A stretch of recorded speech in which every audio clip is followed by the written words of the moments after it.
Hey, we are live, and it is episode number 304 of our button show. What does this button do? We have tech tips and travel tales for you today. Our tech tips will be cell phones on cruise ships, and our travel tales will be Alaska and the earthquake. Chris has some memories from that. What do you think? And we are in Alaska right now. How can you tell? Wow, look at that. There we are in Alaska. Yep. Oh, and we visited a glacier this morning. This is today. Yeah. That is Hubbard Glacier. No, Sawyer, isn't it? Oh, I'm sorry. That's Sawyer Glacier. We're going to Hubbard Glacier. We're on our way. We're on our way. Don't lie to these people. This is Sawyer. Thank you. You got to be accurate here. On Tracy Arm. Yeah. Okay. So it's an educational show about smartphones, travel, and technology with us geeks on tour. And yeah, I'm checking out the window there. You know, it's hard to. That's our travel channel out there. Our window to the our window to the world. There's cliffs on either side of us. And ice flows. But we are on a ship and we're dependent on Starlink for internet. And if it cuts out, we will, while we're live, be patient, you know, just for a couple of minutes, and we'll see if it should come right back. And we're recording this whole thing, so the show will be available later in case we really mess up or the internet or the Starlink messes us up. So we'll go from there. Right, it's raining in Berlin. It's also late in Berlin. Yeah. I'm happy to see you here, Detlef. Okay, it's going to be 96 over there. Whoa, and it was what, 48 here or something? Yeah, it got up into the 60s though, so it wasn't bad at all. When the sun came out. Yeah, when the sun came out, it was beautiful and nice, but otherwise it's kind of chilly. Okay, and the first Vancouver, cool. And it's cloudy in New York City, only 83. And hey, Maurice is Maurice. in Florida, and thank you for all your answers, Maurice. That was great. Well, okay, Gillette, From Wyoming. FMCA. Oh, good to say see hello you. to everybody. We miss the FMCA We rallies that we used to do all the time. It was so much fun. Laverne was one of those people who was at those RV rallies. We know from rallies. Yeah, okay. It's beautiful. Okay. So I have a quick tip today because our conversation is about cell service or lack thereof when you are traveling, especially on cruise ships. So a tip is before you leave the ship and you leave your Wi-Fi, you want to download the maps of the port that you're getting off to. And I want to demonstrate that. So I'm talking about Google Maps. And this is my Samsung Android device, but Google Maps works the same whether it's an iPhone or an Android.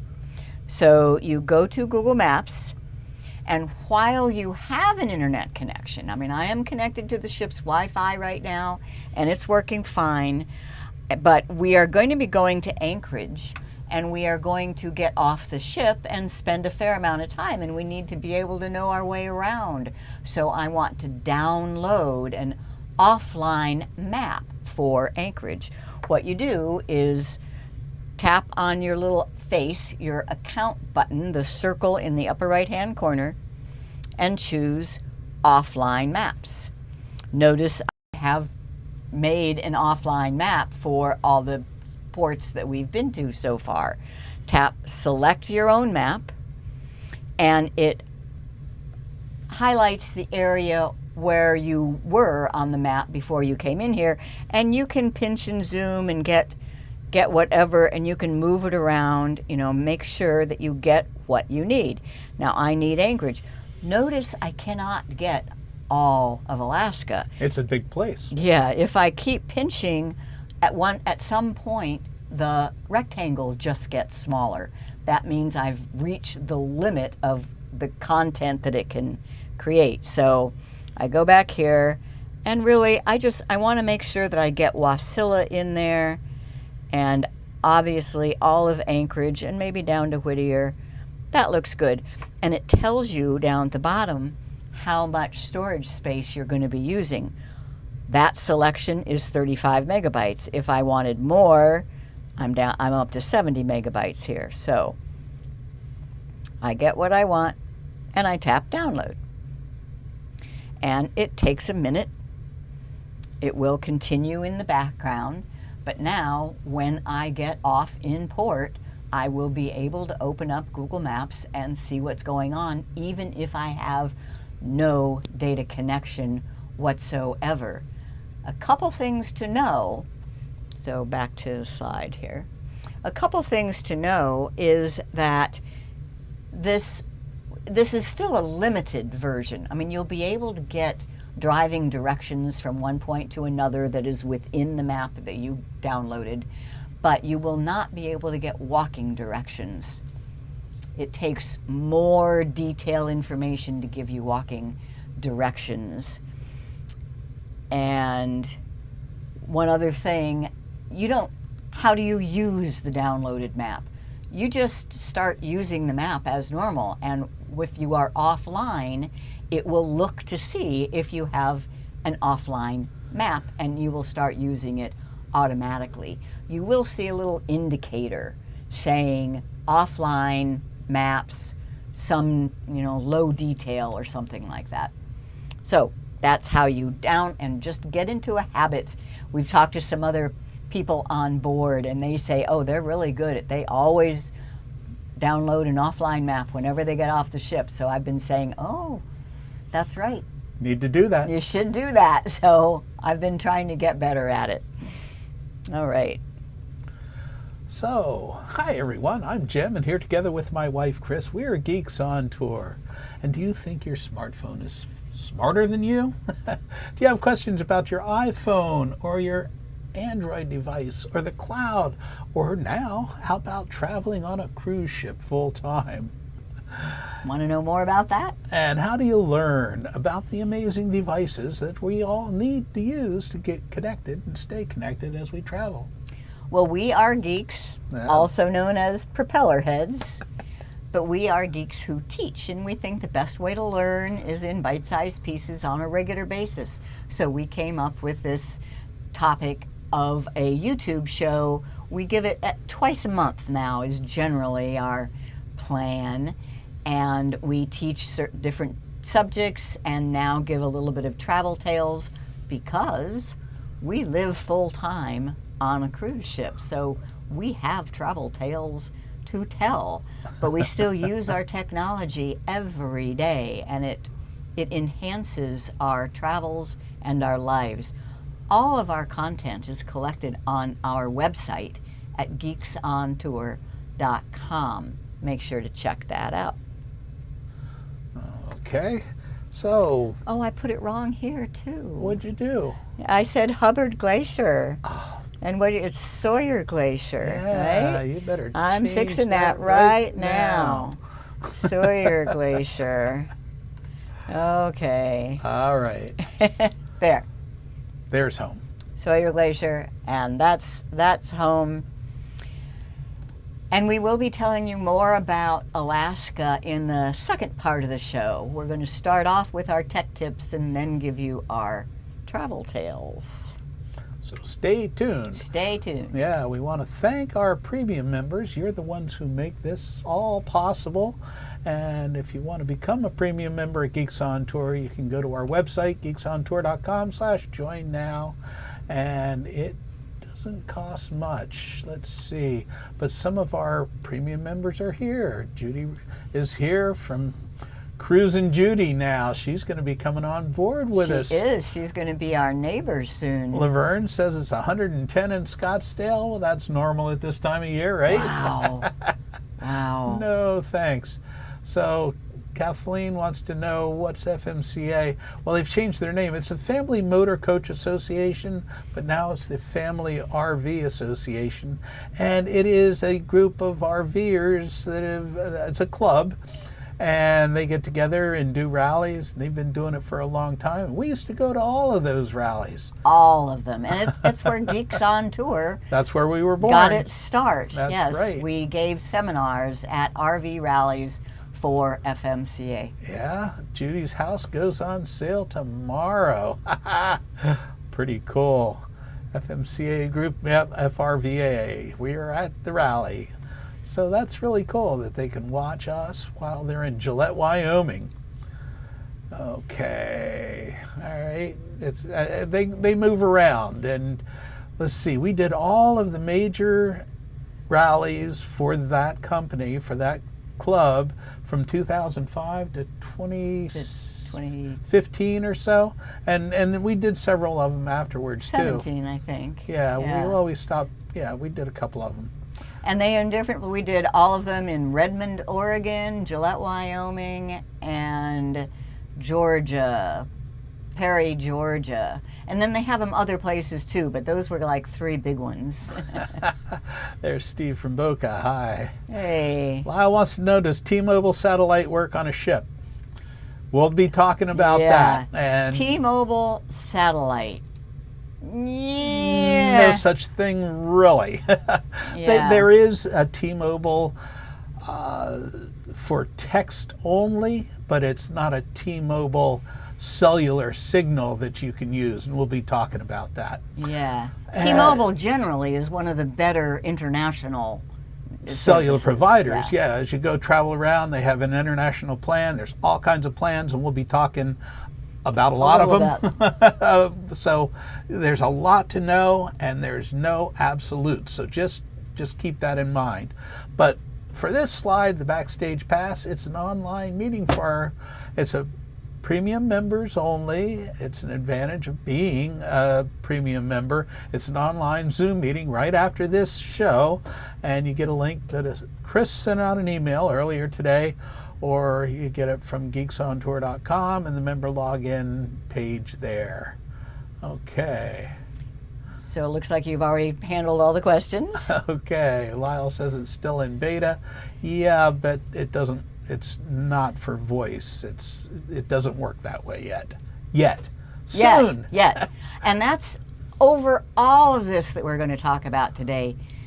As with everything else in technology, but really it is changing all the time.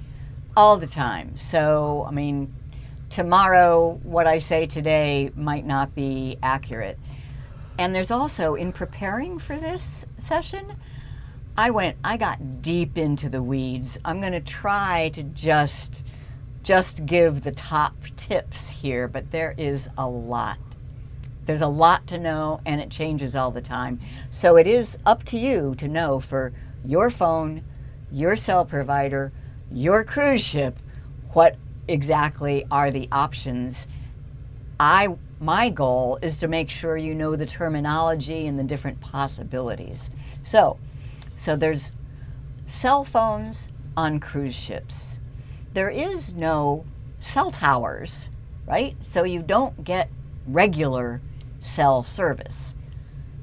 That said, there are cruise ships that have cellular at sea that have an approximation of your cell service, but that's going to be very, very expensive. So you want to turn off your cellular for that. Cell Wi-Fi can be very limited. So what do? We want you to understand the difference between data and voice and text. We want you to understand just the definition of what is data and what do you do when you have no data. Then there are 2 ways to get data, cellular and Wi-Fi. And what is a SIM? And what is an eSIM? So we will cover that. And the tips that I want to go over is just you need to understand when it's best to use Wi-Fi, when it's best to use cellular, how to check the network that you're on, how to reboot your connections and make them work better, using Wi-Fi calling and messaging, download offline maps, turn off data hogs like photo backups. And I want to cover all this in 15 minutes because I want to show you some stuff about Alaska. So terminology, data. Throughout all of the discussion of internet connections, you'll be hearing the term data. Data this, data that. So what is it? Data is the stuff that travels through the airwaves to the internet and back to your phone. It's things like emails, messages, pictures, videos, websites, Google searches. When you do a Google search, you are sending data up to the internet, to the cloud. You're asking a question, and then the answer to that question comes back down. So a data connection is a two-way. What is not data? Traditional voice calls use a separate channel, if you will, of your cellular service provider. That is something that is very changing. A lot of voice calls now automatically use data instead of the voice channel. But if you're a traditional voice caller, you need to know that. And traditional SMS text messages also use the voice channel, not the data. So there's data, and then there's not data. Then there's Wi-Fi or cellular. So there are two highways, if you will, that data can travel over. Your phone has multiple radios in it. There's one radio that connects via Wi-Fi. There's another radio that connects via cellular. Generally, cellular needs a cell tower in range. Range is usually up to 30 miles. Wi-Fi needs a wireless network, also known as a hotspot, and that's only, 100 feet or so. That's a much shorter distance. So cellular and Wi-Fi, two distinct choices for how to get your data. A couple of analogies. It's like in your house, you can get water from a city water connection, or you might have a well, two sources for the same stuff. Or electricity can come from city wiring, or a generator, or solar panels. Now, generally speaking, we're talking about cell phones and cellular data, but when you're at home, or maybe for us on a cruise ship, we're still going to be using our computers. So we're going to be connecting to a Wi-Fi hotspot. So the idea is, where does that information get to the internet and back? How does it do that? And those are the connections that we're talking about, okay? Yeah, let's play video 744. Love to. Hi, this is Chris Gould with Geeks on Tour, and in this tutorial video, data plan and why do you need one? First, I'm going to go over just some of the concepts and other terminology, and then I'll give a little demo both on iPhone and on Android. So the point in having a data plan is to connect your cell phone to the internet, also known as the cloud, so that data can go back and forth between the two. What do I mean by data?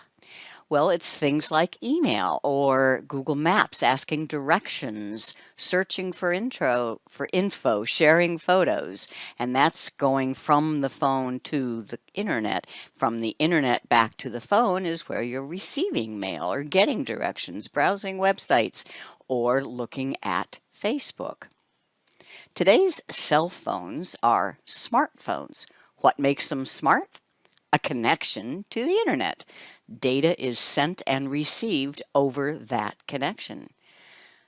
If you only need voice calling or texting, you don't even need a data plan. But then it's not a smartphone, it's just a phone. So there's two ways to make this connection. One is using Wi-Fi. To use Wi-Fi, you must be able to connect to a nearby Wi-Fi hotspot, also known as wireless network. Or you can use a cellular connection. To do that, you must have purchased a data plan from a cellular provider like Verizon, T-Mobile, etc. This is also known as a mobile data plan or a mobile network. Let me demonstrate. I'm going to start with an iPhone, and then I'm going to also use an Android. So here's my iPhone, and I have turned off both Wi-Fi and cellular in order to make this point. So if I go to my email now, and I can usually pull down to receive new emails, it's telling me no connection, so it can't do it. I could also go to Google and search for something like hotels in the Maldives. No network connection, it won't work. Facebook. If you're using Facebook, you need an internet connection, a data connection. Or Maps. It's no internet connection. Okay, so what do?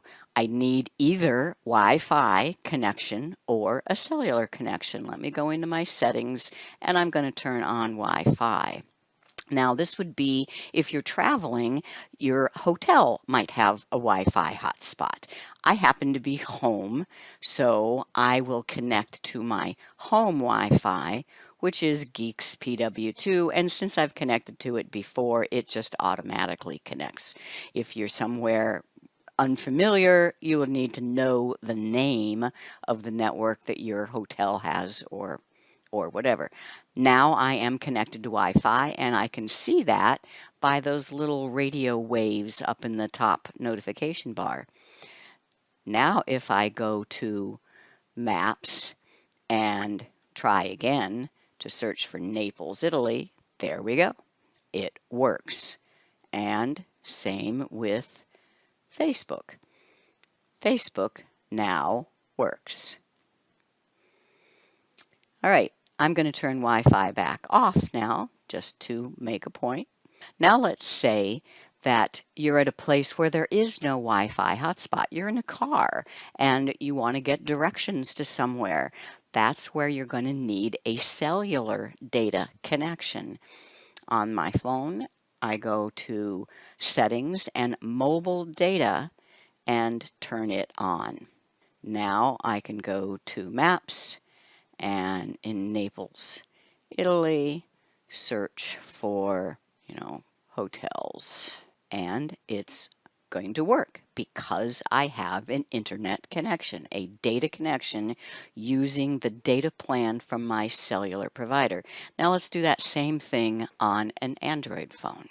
So here's my Android phone, and I have also turned off both cellular and Wi-Fi.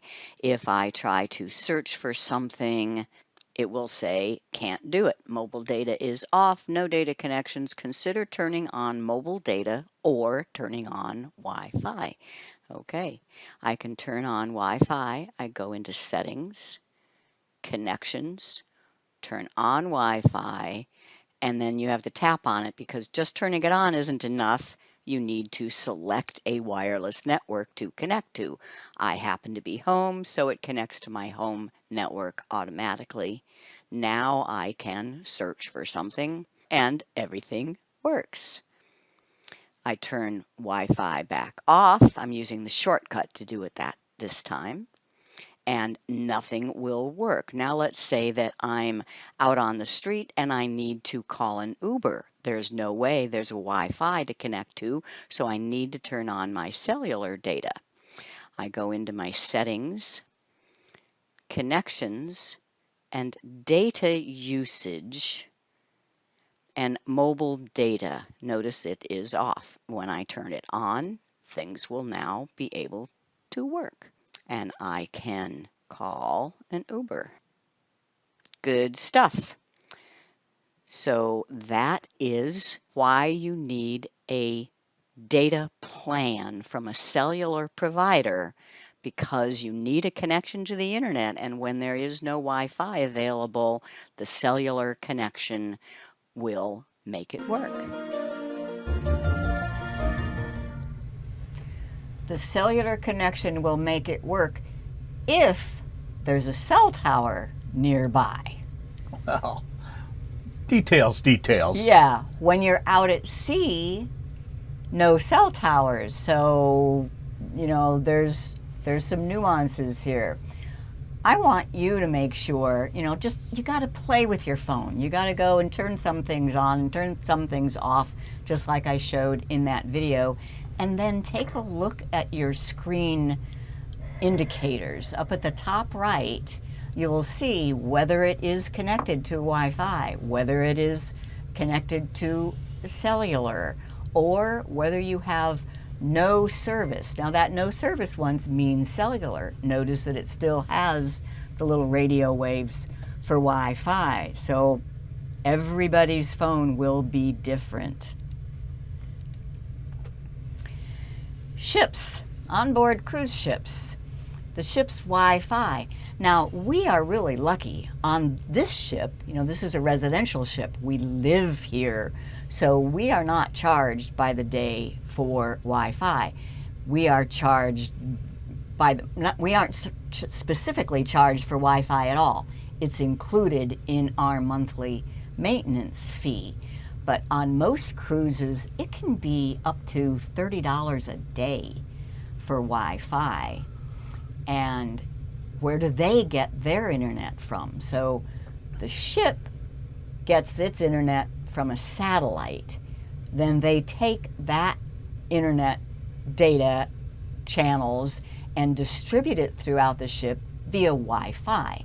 So you need to know which Wi-Fi network is appropriate. For example, here on our ship, we are connected right now to a Wi-Fi network called 4036. That is our room number. The hotspot is actually provided by the TV. Once we leave our room, then we would need to connect to the Odyssey residence, which has access points throughout the ship. Sometimes, when it's not working, you need to go into your Wi-Fi settings and see which network you're connected to.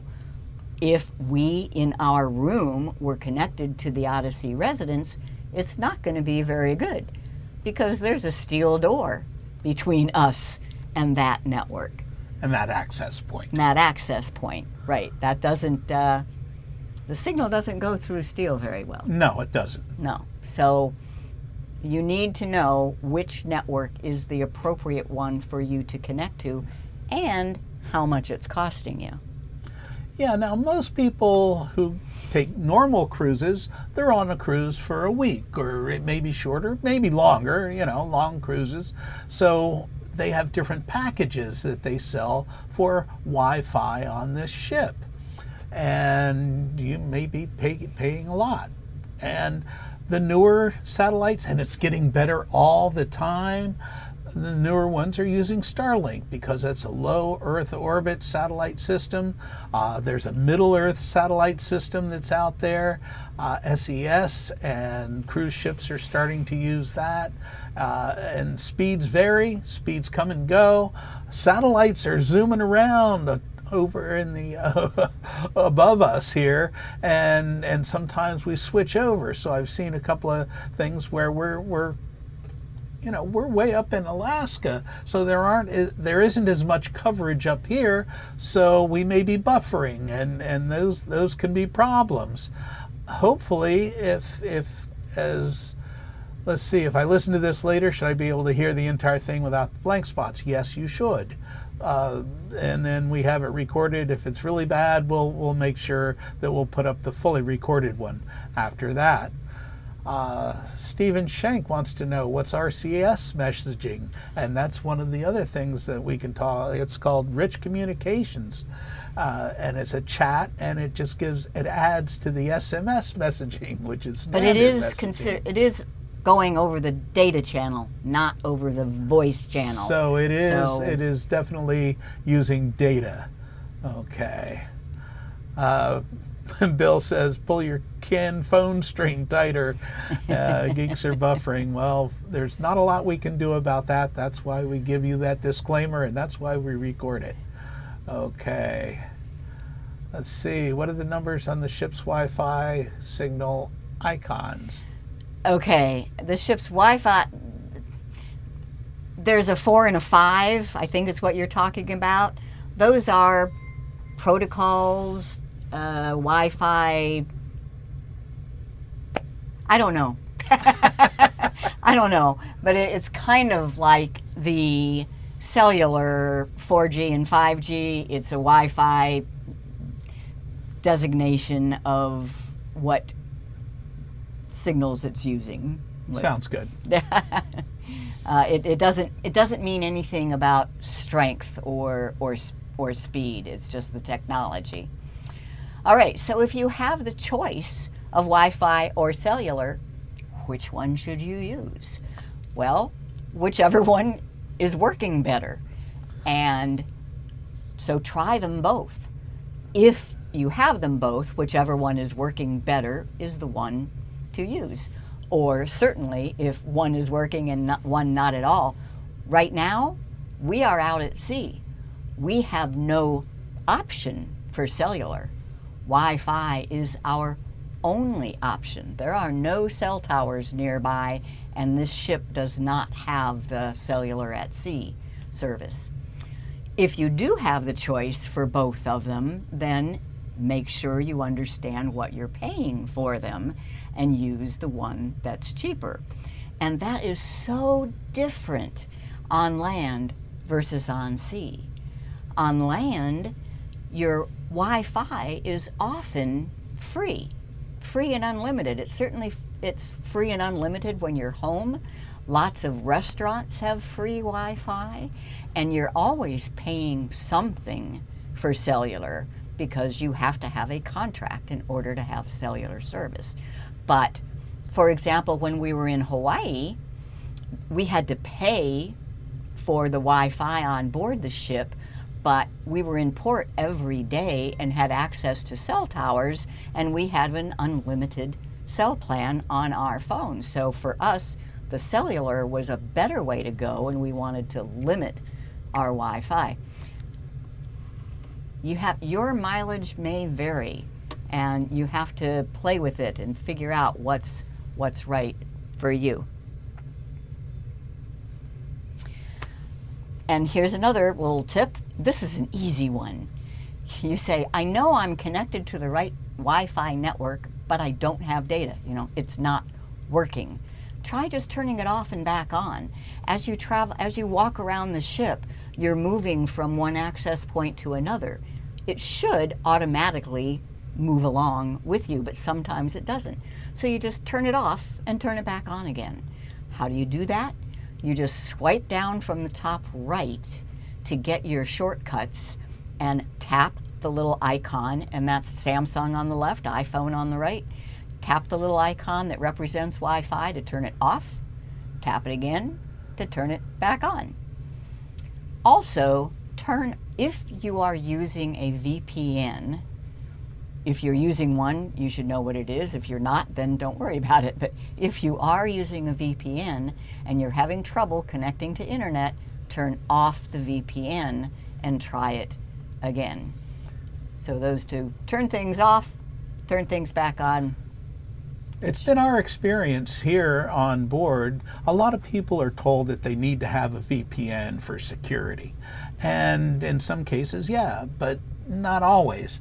So it has to do with encryption. A VPN is a virtual private network. What it does is it creates a tunnel inside through from your device to the VPN server, and then the VPN server determines where the signal goes from there. So it can make it look like you're in a different place, and that can be sometimes helpful. You need to Sometimes do that you to need do to your do banking that. or to watch your Netflix. But you don't always need to do it, and it uses up bandwidth. It takes extra bandwidth, and it slows your signal down because it has to go through a middleman, if you will, in order to get there and back again for all of that traffic, for all of that data. So it does slow things down. It uses more data, so it can be more of a problem than it's really worth.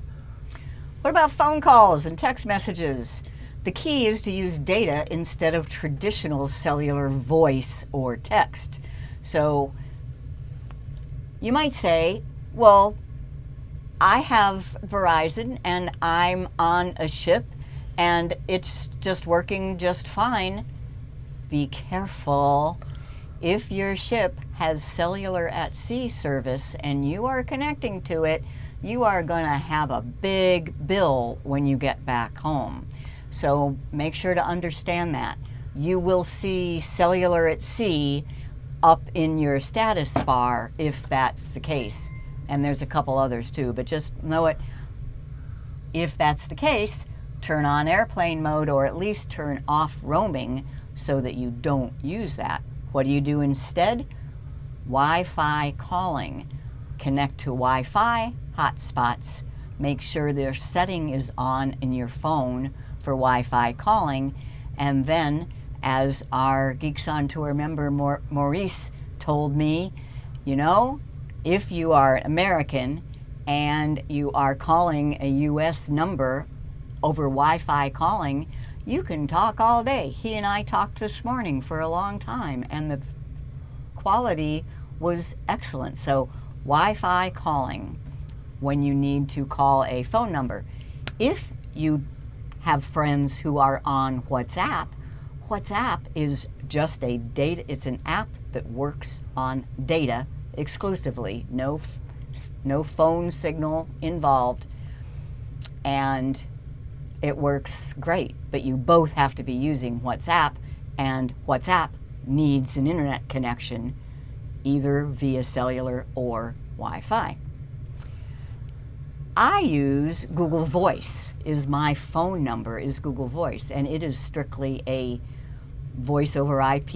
It uses data to make calls. So, as long as you're connected to a data signal, then you're good to go. Oh, and what was it? Maurice gave me another tip this morning. If you used to use Skype to call phone numbers over a data connection, a Wi-Fi connection, and Skype is gone, he suggests Viber. I've heard of Viber. Yeah, that Viber is a similar app and it will call a phone number, whereas WhatsApp will only call another WhatsApp user. Right. And one other thing that came to light while we were doing all of this research into this, some people think that the term Wi-Fi is a blanket term for all internet connections. They just say that, you know, I'm getting Wi-Fi on my phone when they're not using a Wi-Fi hotspot. We tend to make the distinction for Wi-Fi. Wi-Fi uses hotspot technology as opposed to just cellular connectivity. Now, my computer does not have a cell connection.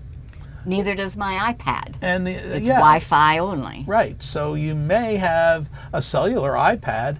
Your cell phone is definitely a cellular device, but some people just say that, you know, that any connection for them, they consider it Wi-Fi. We make the distinction that Wi-Fi is only over, you know, regardless of how the wireless networks, and cellular is a wireless network.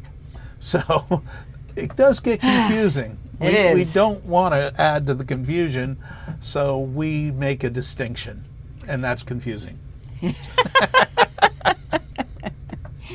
So what's a SIM card?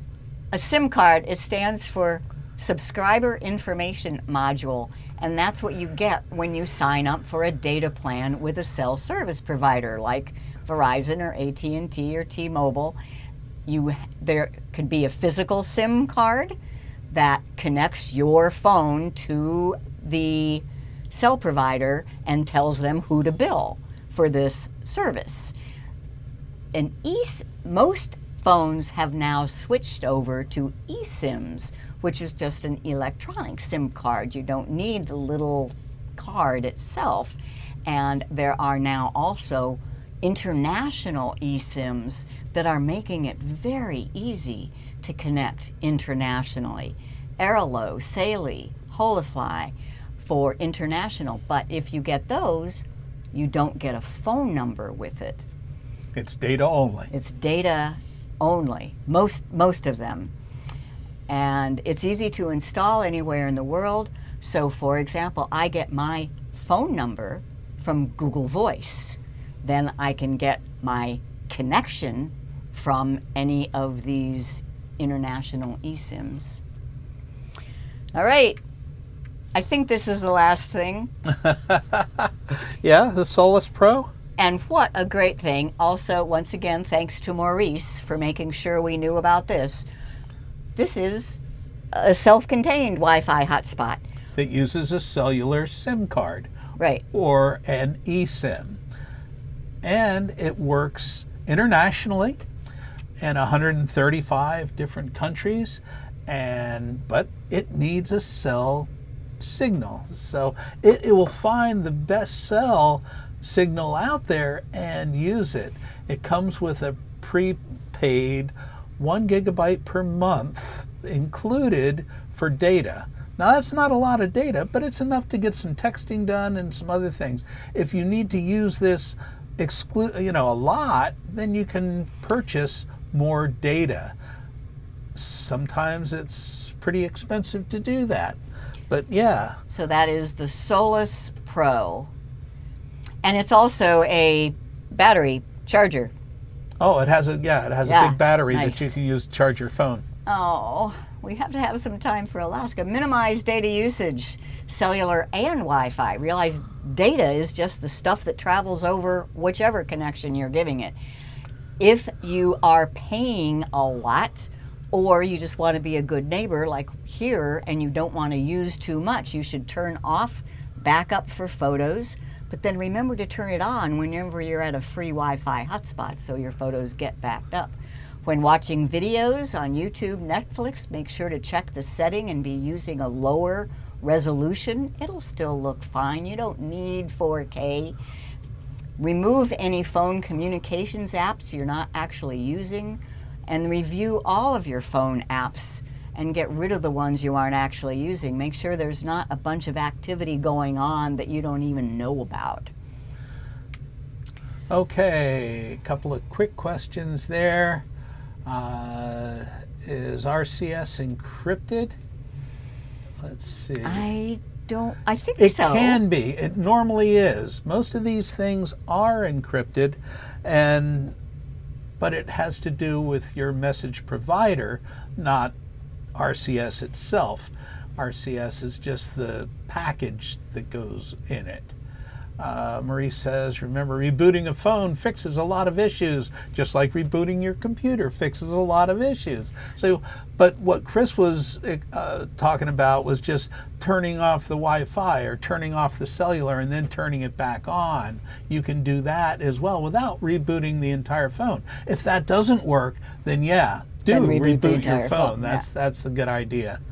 So how do you scan using your phone, a QR code that's on your phone? Isn't that a quandary? That is such a conundrum, isn't it? And I've been meaning to research that. I think the way I do it is I take a screenshot and then use Google Lens or even just with it on the screen. I think you can now do a select to search. Right, you can use it. Depends on your phone, but there are ways that you can just touch and hold on to the screen that has that QR code and then circle around it and it'll tell you what it is. Or, now I have two phones. So I bring up the QR code on one and then scan it on the other one. So you need another phone, that's all. Yeah.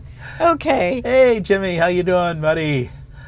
Staying dry? I heard there was some flooding up on LBI.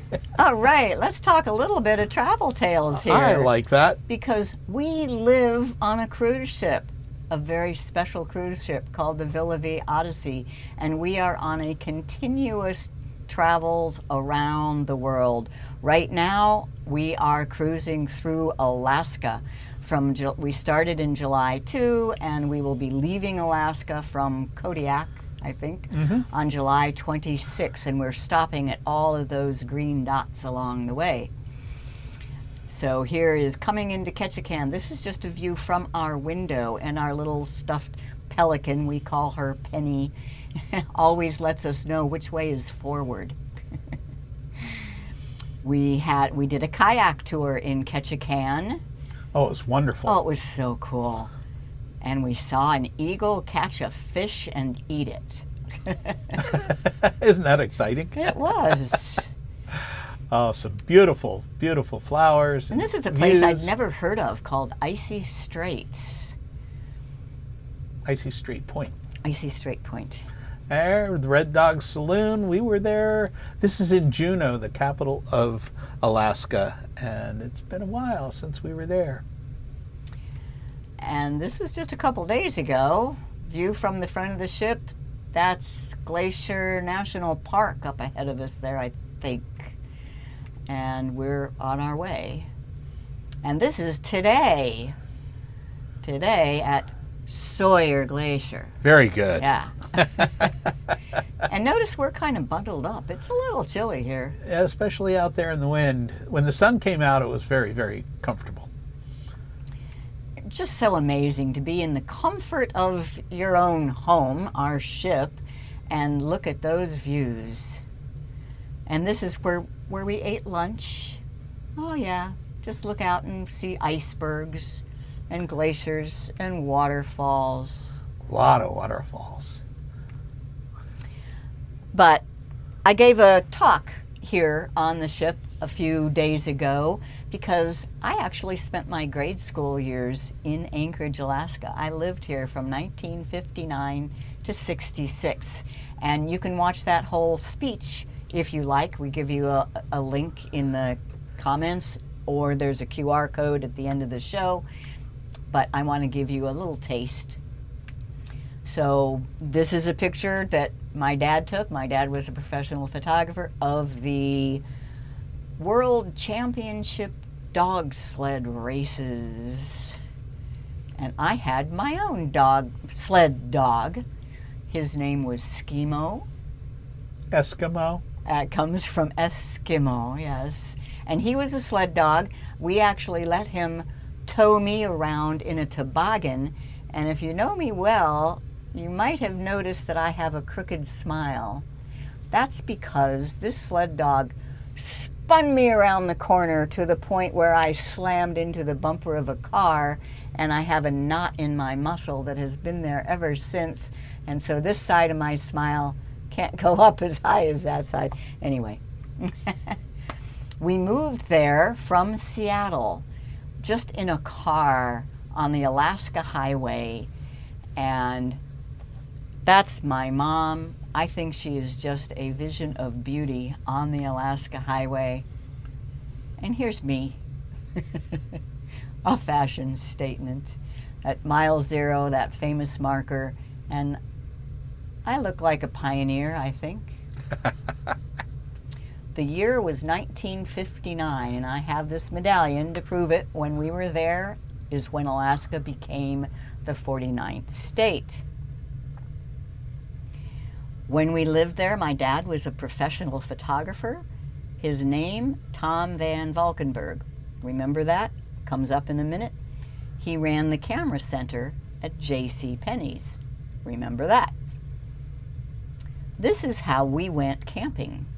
That's our plane, and it was on floats in the summertime, in skis on the wintertime, and it never was on wheels. So if we wanted to go camping, my mom would pack up some food, throw it in the plane, we'd all get in. Both mom and dad had gotten their small plane pilot's license. So we would fly into the interior of Alaska and land on a river where they knew that this cabin was. We would stay in the cabin, and I remember walking around in the woods and thinking, where I put my foot, it's possible that no other human being had ever put their foot before. Quite an experience growing up in Alaska. Then, one whole summer, my parents decided they wanted to look for gold above the Yukon River to a place called the 40 Mile River. And that plain there was not ours. We got to this place in the riverboat, and a friend who had a plane flew in every week to bring supplies. What were supplies? Beer. Okay. And this is where it was. So home was in Anchorage, and we drove the car trailering the riverboat to Dawson City. Then we put the riverboat into the river and traveled up to the 40 Mile, which is where camp was. And this was camp. This was home for over 2 months. We panned for gold. We didn't get rich, but we got enough nuggets for some gold jewelry, which I still have, and I really like it. But March 17, 1964, we were home in Anchorage. Good Friday, earthquake, 9.2 on the Richter scale, the most powerful ever recorded in North America. And it lasted nearly 5 minutes. Luckily, we were in a very stable ground area, a gravel ground. Our house shook, and the TV on wheels rolled across the floor and rolled back, and the china cabinet walked across the floor, all the china falling out. But we were fine. We did have to evacuate to higher ground that night for fear of a tsunami, but we were fine. Others, not so much. Here's that J.C. Penney building. Remember the significance of that? That's where my dad worked. Luckily, he wasn't there that day because we had just gotten back from a vacation to Florida, and being Good Friday, I was out of school. There was no school that day, and my parents decided, they're not going to bother going back into work until Monday. So we were all three home when the J.C. Penney building basically collapsed. And this is the main street of Anchorage, where the shops, they were long buildings with a small storefront, and they just cut in half because the ground dropped like 30 feet. Notice the name of the photographer. Yep, that was my dad. He took the aerial photographs that went to Washington, D.C. to declare us a disaster. And here's another picture of 4th Avenue, the main street. And if you can see just those little dots in the middle there, those are people. It's hard to imagine today, but I was there. That kind of destruction in 5 minutes. Alaska's flag, 8 stars of blue on a field, 8 stars of gold on a field of blue. Alaska's flag. I really do have fond memories, even though the earthquake was not such a good thing, but it was certainly an experience. And if you want to learn more, please do watch the video of my talk that I gave on board here. There's a QR code that will take you to the YouTube recording of my talk. It's a 35-minute talk. And secondly, you can learn more about the Alaska earthquake by watching this U.S. Geologic Survey video on YouTube, and it's about 10 minutes. And if you didn't have a chance to scan that code, you can watch this video again and scan it, or we will put the actual links in the description below as well. Anything else? I don't see any more questions there, but a couple of people said that that was really cool. It's good to see you. Thanks for coming. Debbie, my sister, I get to talk to her this morning. That was fun. Because we use Wi-Fi calling. Wi-Fi and calling. It works well. Yeah. And it was a great memory. No doubt about that. Yeah. We're having a great time here on the ship. And look at that. There we are. Well, that's about it. But guess what? we have some questions for you. Did you learn something?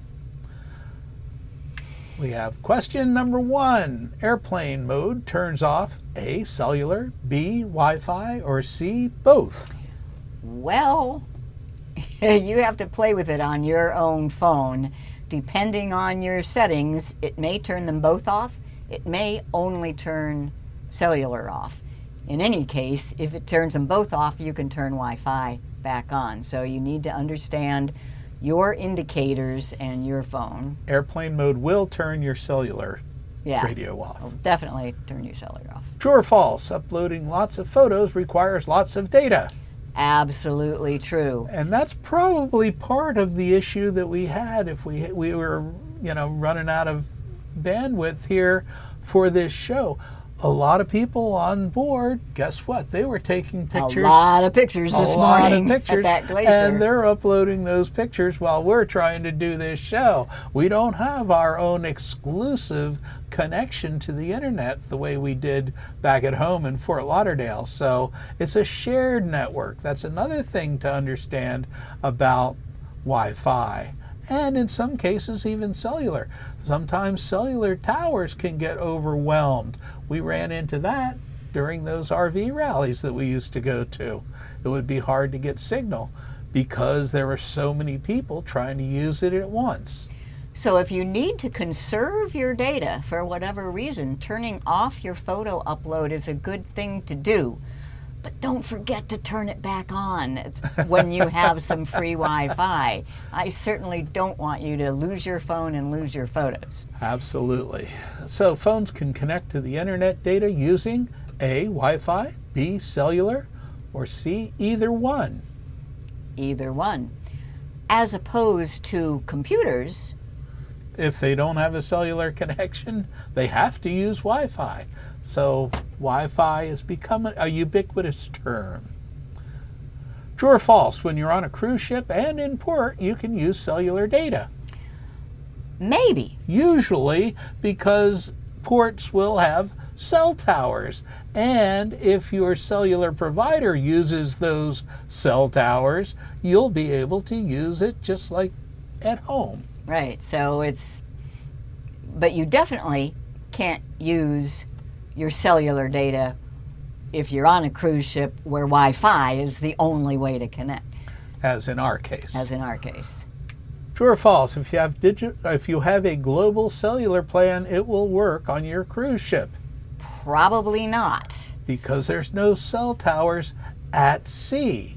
Now it might and probably will work when you're in port though.